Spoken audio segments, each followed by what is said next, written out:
disobey custom. What if they say, I will never disobey custom? It's wrong.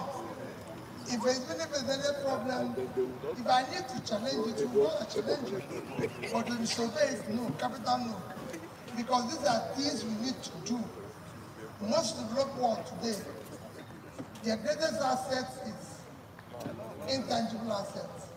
And the foundation of intangible assets is law and order. So it's a gift, and we need to unlock it. Not to attract capital. It's very important. Somebody asked about capital markets.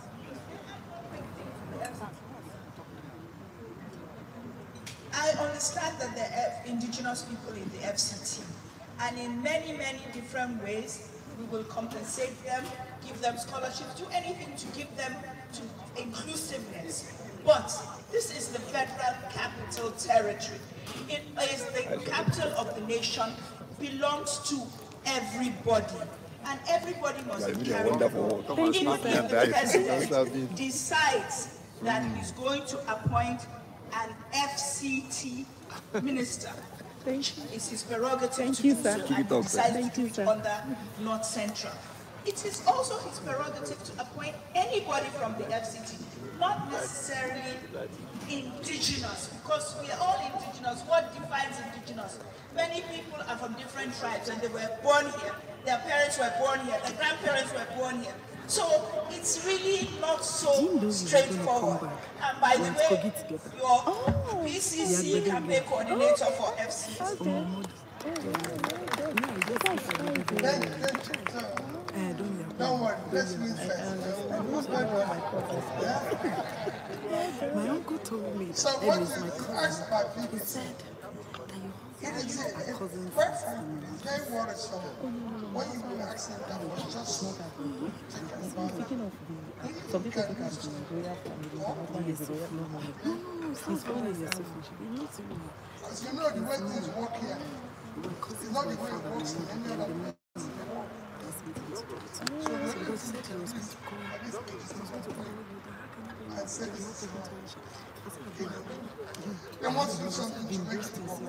You asked about capital market. Let me tell you about capital market. I've seen someone like me to develop the capital market. It's very efficient. Because the capital market side of Nigeria shows how narrow our economy is and how poor our economy is. You know the value of the entire Nigerian capital market. Our entire capital market today is probably about 50, 60 billion.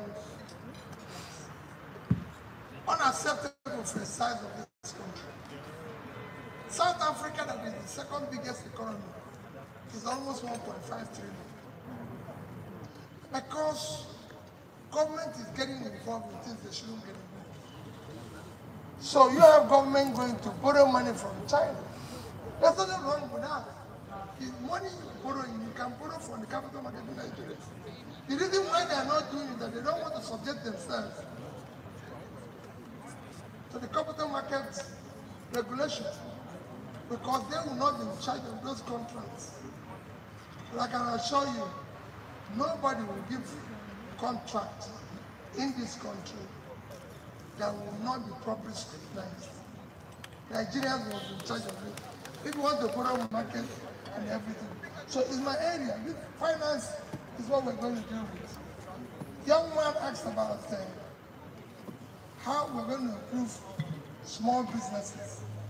Am I right? Yes. When we talk about our honest basis payments, Amen. I'm sorry, I was whispering. the reason why I said that our honest benefit is that Nigeria is not a productive country. It's a country that is totally unproductive. All of us. It's not anybody is listening. You know. And because it's night, I just give you an example of what shows that we're unproductive. Do you know the export of Nigeria? That's it. Okay. We have a problem with dollar now. Everybody is saying about rate of dollar, rate of dollar, rate of dollar. man, what drives the rate of dollar is your reserve. Your reserve is driven by your export. It is your export that shows the level of your productivity. Nigeria is not a productive country. It's zero. And it's so poor and you won't believe it. Our total export last for 18.9 trillion naira, which at official rate equates for 7 billion naira. At dollars, at our own rate is 350, it's about 30 billion naira. I'm going to give you 3 countries to show you how poor it is. Nigeria is 210, 220 million people. Israel is 10 million people. So if you decide to give them human beings, so they minus, listen, you give them 10 million, so we have 200 million people left. Israel, these are things you can Google. Then Israel lives on 21.1 thousand square kilometers of land. We live on 923,000. So if we decide to give them 23,000, we still have 900,000 left. Israel's total export last year is $59.8 billion. We couldn't do 5%, half 50% of what Israel did. We have 200 million people. When we minus their 10 million, minus this, sugar, the land side, fertile land. They live on 76.3 thousand square kilometers of land. 7 local governments is under control of bandits because there's no job. They can't feed themselves, they can't produce anything, they can't do anything. Netherlands, machine state is every day. Without water, it's 33,000 square kilometers. So Niger State is 2.5 times Netherlands. Their total agricultural export last year is $120 billion. So if Niger State had done 1% of that, they would have earned $1.2 billion. And if you multiply with 650, you give them about 750 billion, which is 15 times what they get from the rural education here, and they're living under bandits. Because of a productive country. I wasn't touched this week, or no, last week, today's Tuesday, last week, and everywhere you could see it, poor place, nothing is working. Taraba has fertile land. Taraba is bigger than Belgium and Israel combined in terms of land size. Belgium is 30.9, Israel 22.1, 53, they are 54.4. Fertile land. You can grow coffee, you can grow tea, you can grow flour. Kenya did flour export last year. Flour is not rocket science of over $500 million. Ethiopia, these are 10 world countries, did coffee of over $1.1 billion. Sierra Leone tea. So you can go on and on. But we're here, everybody's saying. So, but when I talk about hourly production, that you need to get people to work. How to employ people? People don't work here. They just sit down, talk, gossip. That's why we have time for all sorts of things. It's either we're looking forward to one ceremony or the other. Nothing we do here is ceremony. Nobody has time for ceremony anywhere in the world. Because people are stealing from. That's why. So, when you talk about hourly pay, that's why people are paid everywhere in the world. Hourly pay makes people to be productive. So if I come to the office, this is what you produce, this is what I'm paying you. It makes sense, you know, and it will happen. When I say I'm going to increase minimum wage, I'm not going to increase it from my pocket. Everybody has to be productive. I have to be productive as government. We have to produce the money we're going to share. But I can say that this country can be productive. As easy as everything. We is the only country. I mean, look at our oil. Our oil is being stolen by people in government. No one else is stealing the people in government. We're looking for foreign investors. This country is looking for foreign investors.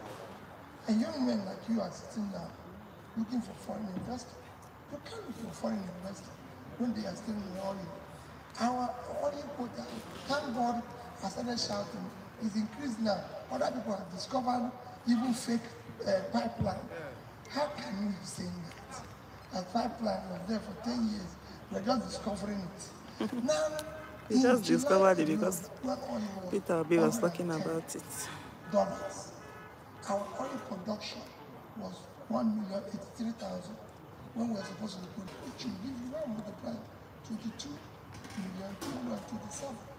If you multiply by 110, it's 2,445,000,000. You're looking for everybody. In August, it was enough. If I give you the figures, it's enough to put everybody along that pipeline. Every one of us. Looking for foreigners. Yes, you can. Just know that I'm doing live. Okay. I've spoken against oil subsidy for years. You stay like this, it's not possible. Oil subsidy is on the right stand. And it's very simple. We have a country of the same size. Pakistan is 215 million. We have about 215 million. For their oil consumption per day, there are more roads. There are more roads. And I don't know whether they have more, but there are more roads, not one, than Nigeria. Their oil consumption is below 50% of ours. So I'm going to stop those who drink that oil and give them water. Because most of some people are drinking. So there are things you can do. When we say we're going to lump it, it will be easy. How's the campaign going? Great, you're doing great. I'm proud of you. Oh, thank you so much. I'm proud of you. I want to be there for me. I say Zidane. We have vast Zido, she's not herself. I know. I Google her now. I know about. You know, say flower social media. I know social media. So I do know. now cultivated. No other country I do know what is going to that. I was telling you about this. If you compare with the one country like Vietnam, we live on 923,000 square kilometers. They live on 331,000. 100 million people. Their export last year is about $350 billion. We couldn't do 10% of what they do. Half our population, 1/3 of our land. I can give you examples of countries all over. It's something that's started country after country. I'm not just saying, oh, we're going to solve this. People will say, oh, don't compare us with that country. We are not the same thing. We are the same thing. We are human beings. They don't have two heads. They don't have two heads. And let me tell you, the condition in which we go to school, conditions in which we live here, if you subject those people to here, they will all die. Quote me anyone. I've been to school in the Western world, and I test to people I met in the schools. If you go to school under the condition I went to, you will all fail. Simple. And it's improving. It's improving, everyone. So it is a question of how do we make our people productive? Kate just told me, okay, I'm sure Kenifa is gone. Yes, we just spoke about something. The business you're running, the engine of growth of any company, small businesses. But nobody listens to you. Nobody's giving you support. Your chairman local government doesn't even know you. How do the business in England? I get letters every year from the Prime Minister. Here, chairman local government doesn't know you. Everybody's just anywhere. Issue tax up and down. Telling Nigerians don't pay tax. Nigerians on that. Augustine. No vest. Because what we did there, we have 133 million people, and the Nigerian working population is 122 million. Those who are actively and working is about 40. So there's no way you can have the proper tax. You need to increase. The more you put people out of poverty, the more there's productivity, the more you earn tax. Tax is not something you just wake up in the morning. Anybody is used to tax. There's other people in my village, they can't pay tax. They have no means of livelihood. So if first put them into livelihood and everything, you have people that say we have 120 million or 20 million to school children. That's nonsense. I've been to the north. They can learn Quran. So they're intelligent. Meet them at a point where they're learning Quran and teach them skill. The one they're looking for, masons, welders, everything.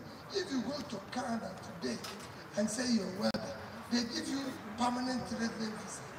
If you're a type driver, even in the UK, they're looking for drivers. So you know these Egyptians, everything, because they taught them skill. They taught them how to speak English, and they know how to drive. They're drivers. And somebody asked to drive me around in one of my visits to the UK recently, and I said, how much are you paid? He will shock you. He's a driver. He's paid you. How long have you been in England? I said, less than 2 years. What's your salary a month? Almost £2,000. £2,000 today is how much in Naira? 1.something million. And do you know what they do? I've got all these Egyptians. They now come, 3 of them. Hire one room and live there. Who is going to pay you 1,000 here as a graduate? It's not about the guy and be a driver. You want me to somebody be talking. So these are things you have to do. They are looking for small teachers everywhere in the UK, everywhere in the Western world now. They are looking for teachers to teach in their primary schools. And they pay the teachers £3,000. Because they didn't. So there's so many. But when you have this population, unproductive, everybody's looking for the allocation. No, it's time to scrap it, replace it with production formula. That's why we're saying people like you are the future. We have so used with a lot of energy. All these use you're seeing, they call Yahoo boys. Actually, geniuses you need to complete. That talent is being wasted. I lived in England when India was doing similar thing. Today, they hold, if you call your card now, the answer is in India. Because they thought they didn't do something else. And that's what we need to do. So all of us, we need to do the sacrifice. What we need is sacrifice. Have leaders, you have leadership. Next year's election will not be tribal. Nobody, if you have friends in the north, tell them it should not be tribal. They don't buy bread cheaper in the north. They don't have an authority like this in the north. Neither in the north more secure than the south. In fact, the north is poorer. The poorest people in Nigeria live in the north.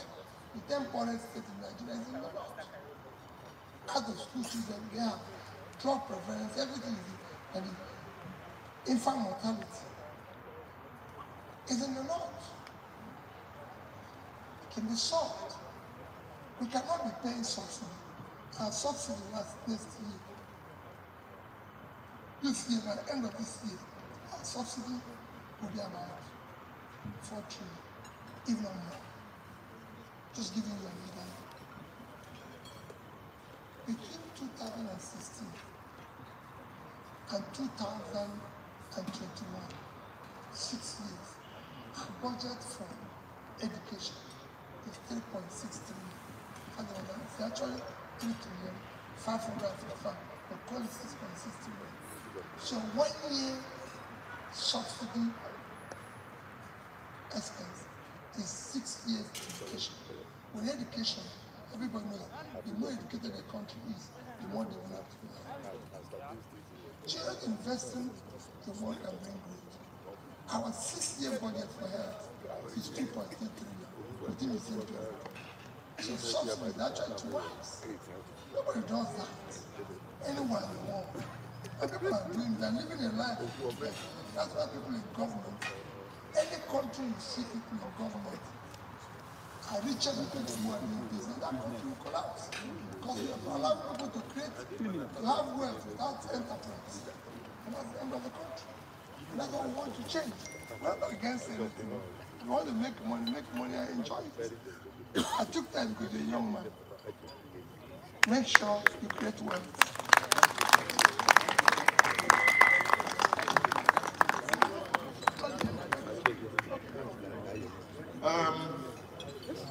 We are sitting here, but we're going to round up so that His Excellency, if you can, raise us before. I'm doing live. Okay, I thought.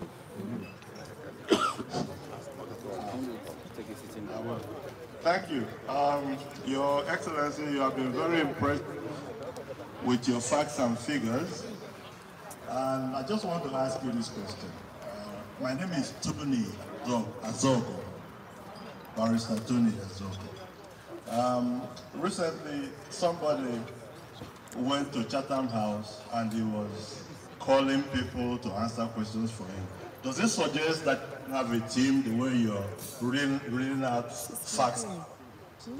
Thank you very much. And beside me is AVM Sonny Borevia. He also has something to say, so we should permit him. Your Excellency, thank you very much for the privilege. Mine is not really a question as such. The first thing I want to comment on the points raised by the former Secretary to the Federal Government. He made very important point. Everybody knows Peter Obi, but people may not know Labour Party as such. So the campaign should be focused more on Labour Party. The second point I want to make, Your Excellency, it's like you are fighting your battles on conquered territories. The secretary to the former secretary to government made the point about everybody knowing you on, down south, knowing you on the internet. I think from what I'm following from the television and media, I think we should focus more in terms of strategy on conquering the North. The North is conquerable. Is conquering in terms of votes. You have a very, very sellable vice president. I don't think his face is being seen enough on the campaign. I think it's an issue that we need to look at. Then the second point I want to make, or the third point, all of you, the presidential candidates, when you talk about security, you talk about devolving policing to state, devolving policing to local government. Yes, that is important. But I think we need a more radical approach. You will recall what America did after 9/11. They went very, very radical. I think you need, I don't know whether you have it already, but I think you need a think tank on security. Because from what we are experiencing today, apart from the economy, which is also tied to the issue of security, the main problem of this country today is security. And you cannot address the issue of security by just looking at policing alone. My name is Air Vice Marshal Sonny Gberebe, retired, former commandant of the Armed Forces Commanders Staff College. I'm happy to be here. And I will not say I'm obedient, but I support Peter Obi.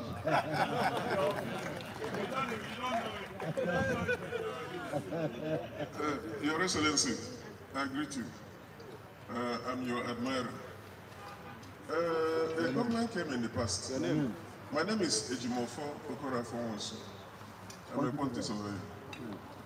A government came in the past and did some interventions in virtually every sphere of Nigerian life and got professionals involved. And things seem to be working. Well, trickle down to everybody. All of a sudden, when civilian administration came, they scrapped it. And what that civilian administration spent on goods alone within the first year was more than what that intervention program spent, and we didn't see results. Today, for some years, in fact, since the advent of civil rule in this country, return to civil rule, professionals have been running away in every sector.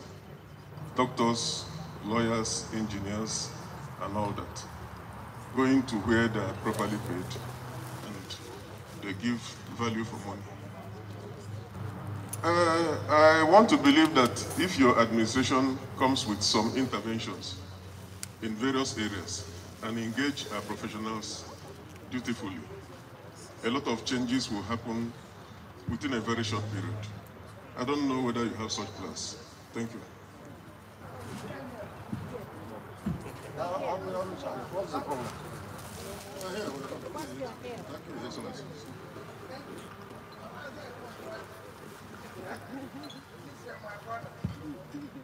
Okay, we'll just end here because everybody's money to end here, but I've got to answer my question. Okay, you're recording. Okay. Go ahead.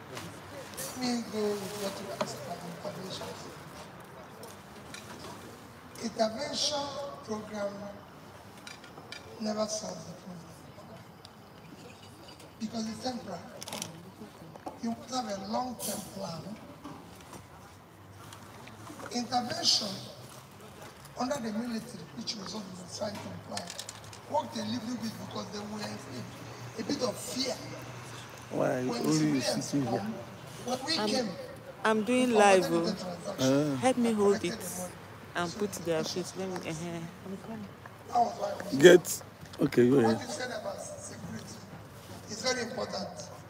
There's no end to the main job of a leader is learning. If you can't learn and you won't listen, you will fail.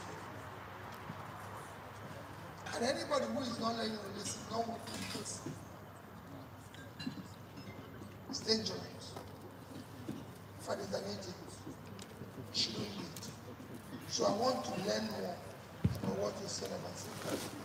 I want to listen to you and assure you it's very, very, very critical. As for what you said about Chatham House, I won't make comments. I don't make comments on the strategy or style other candidates also use because it's not my own commitment is that Nigerians should know if your campaign, everybody here knows Obama. Everybody here knew Obama. Everybody here knew Biden. Everybody here knew Trump. Why do they know them? Because if you're campaigning, it's you people want to listen to. It's only Nigerian people are campaigning. They say presidential spokesman. What is that? If you're campaigning. It's you who want to listen to. Is there any spokesperson? All these people who are in TV every day, is any of them going to serve? That's why people start saying, I didn't say it. I want to tell people what I can do. Okay. I don't want that I want to learn. And I'm saying, in 2023, anybody who wants to serve, let's listen to him. I don't know everything. I never claimed to know it. I have a background where I'm a trader. So I like to listen to those who know, so that I can say, this is the way we're going to go. Get results. Rest assured, we're going to go. So if I go there, I'll answer the question. I just said about police that he's telling me about what happened after 9/11. I'm going to study what happened after 9/11. That's the only way I can know. Please, excuse me. And you said we should have the power committee. I believe in it. It is important. So people must learn every day. In each town house, I said, your guess is as good as mine. You can evaluate. I'm choosing them. I'm going to stay on the line of issues on this election. If anybody like call me anything, if any spokesperson can see me, I don't even answer them. Some of them are even my colleague governors. When I see them on the road, I tell them, You're not a candidate. I can't answer you. If you want me to answer you, go and become a candidate of a party and call my name. I'll answer you. Any candidate you call, because they will even answer them. The two major candidates are my senior. In my culture, I don't respect myself. Even if they call me a name, I will respect them. Because God has made them myself. We can see if I'm doing it right. I'm better than they are. And I'll do the job better than they are. Because I have more, even in their capacity, more capacity. And this is the job that requires mental and physical energy. Yes, I have more. I want to see if I can get They should allow me something to to keep. do the job. While I can look after them. Yeah, this is a